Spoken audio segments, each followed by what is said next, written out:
D'abord exprimer ma profonde gratitude à son Excellence Dr Samia Suluhu Hassan, président de la République unie de Tanzanie, pour l'accueil fraternel qui nous a été réservé, ma délégation et moi, depuis notre arrivée à Dar es Salaam.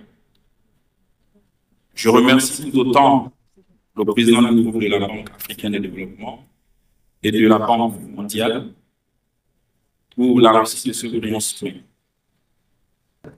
Il me plaît ensuite de rappeler que du Nil au Congo, du Zambèze au Niger ou du fleuve au Congo, l'Afrique a un potentiel d'hydroélectricité inestimable et qui est estimé à 474 gigawatts contre 73 en Europe ou 275 en Amérique latine.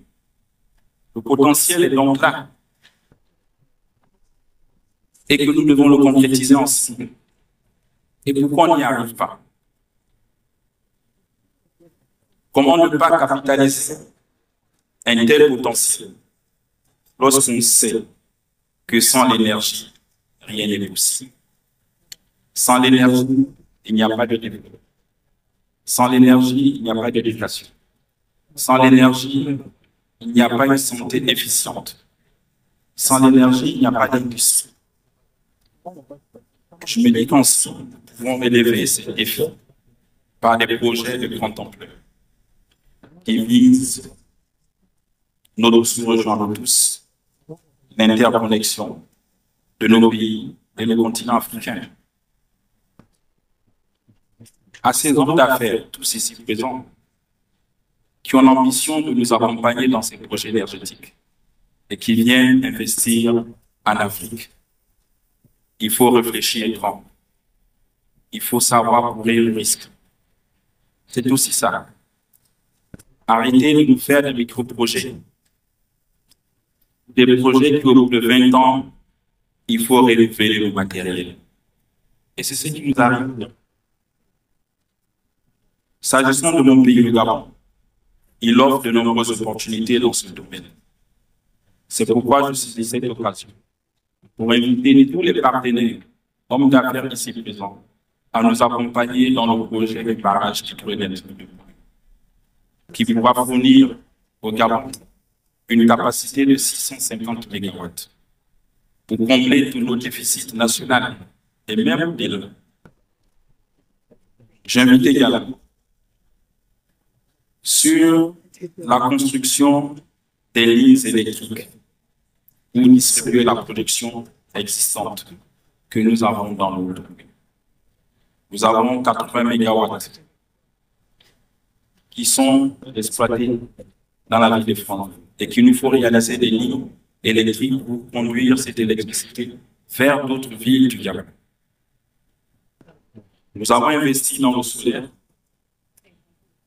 On a pu obtenir 10 MW et tout, mais je trouve que c'est suffisant. Et on peut encore faire plus.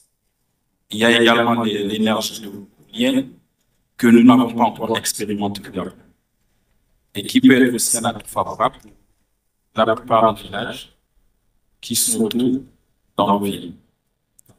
Il me plaît aussi de noter que nous sommes engagés dans un partenariat avec nos frères de la Guinée équatoriale qui vont nous fournir une partie de leur production dans la province du Nord. Environ 20 MW pour essayer d'alimenter cette ligne. Mais les besoins sont encore énormes. Et il y a encore beaucoup de choses à réaliser. Voilà pourquoi je demande à tous ces hommes d'affaires de venir. Vous avez parlé de coupures, oui. Il y a des coupures récurrentes, notamment par l'entrée du matériel.